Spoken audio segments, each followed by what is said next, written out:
नमस्कार, स्वागत है आपका। मैं हूं आपके साथ सुमित झा। बांग्लादेश जेल से भागे हुए अपराधी और पाकिस्तान के आतंकवादी मिलकर भारत के खिलाफ एक बड़ी साजिश रच रहे हैं।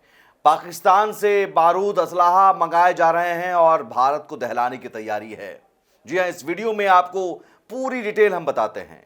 दरअसल विदेश सचिव विक्रम मिस्त्री भी गए समझाने के लिए। कूटनीतिक भाषा के जरिए समझाया जा रहा है बांग्लादेश को, लेकिन बांग्लादेश समझने को तैयार नहीं। हिंदुओं पर तो हमला हो ही रहा है, संतों की गिरफ्तारी तो हो ही रही है, लेकिन उसके अलावा बांग्लादेश पाकिस्तान की शह पर आतंकियों का एक नया गढ़ बनता जा रहा है, आतंकियों का एक नया ठिकाना बनता जा रहा है।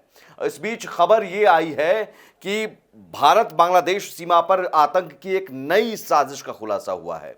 दरअसल बांग्लादेश जेल से कैदी भागे हैं, अपराधी भागे हैं या फिर भगाए गए हैं, और वो जो भागे हुए अपराधी हैं उनका आतंकवादियों के साथ गठजोड़ है। कुख्यात आतंकवादी संगठन हरकत उल जिहाद का इसमें हाथ शामिल है। जेल से भागे अपराधियों और आतंकवादियों का एक गिरोह बना लिया गया। करीब 50 से ज्यादा सदस्य इस गिरोह में शामिल हैं और बाकायदा पाकिस्तान से आए आतंकियों ने इन्हें ट्रेनिंग दी है। इसमें यहां तक कि खुलासा हुआ है कि बांग्लादेश की जो अंतरिम सरकार है, उस सरकार के 3 सलाहकार भी इस पूरी प्लानिंग में शामिल हैं। आप समझ सकते हैं कि ये प्लानिंग कहां से की जा रही है, और ये भारत बांग्लादेश सीमा पर पाकिस्तान से आए हथियारों के जरिए आतंकी वारदात की तैयारी कर रहे हैं। हाल ही में चटगांव पोर्ट, जो 53 साल बाद पाकिस्तान के लिए खोला गया था, बांग्लादेश के उदय के बाद से वो पोर्ट बंद था, बैन था पाकिस्तान के लिए, उसे यूनुस सरकार ने खोला।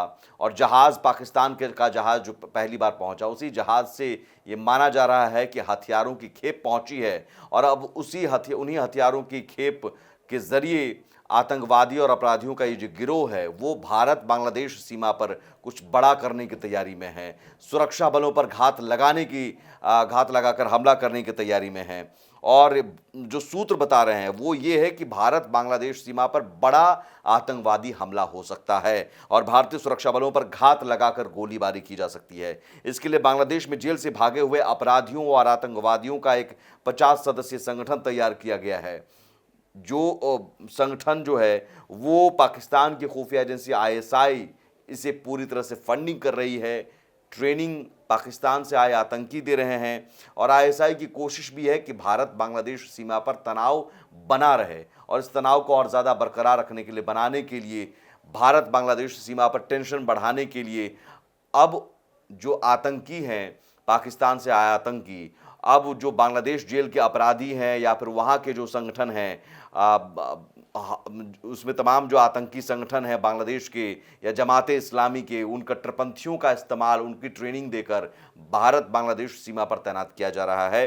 पाकिस्तान और बांग्लादेश की नापाक साजिश खोलने वाली जो रिपोर्ट है उसमें साफ तौर पर यह भी बताया गया है कि पाकिस्तान के आतंक देने वाली ट्रेनर भी इसमें शामिल हैं। इस ग्रुप में वो ट्रेनर बाकायदा ट्रेनिंग दे रहे हैं। साथ ही पाकिस्तान समर्थक जमाते इस्लामी नाम का संगठन भी इस पूरी साजिश में शामिल है। सीमा पर या भारत के अंदर कोई भी बड़ी आतंकी वारदात कर भारत बांग्लादेश के संबंध को इस कदर खराब करने की इनकी मंशा है कि वो कभी भी सुधर न पाए। और इस पूरी रणनीति के पीछे पाकिस्तान चाहता है कि यहाँ पर टेंशन बरकरार रहे और वो पूरा जो फोकस है कश्मीर पर वो कर सके, और भारतीय सुरक्षा बलों का फोकस इधर सिमट जाए। तो बांग्लादेश की ये सबसे बड़ी खतरनाक मंशा, खतरनाक साजिश।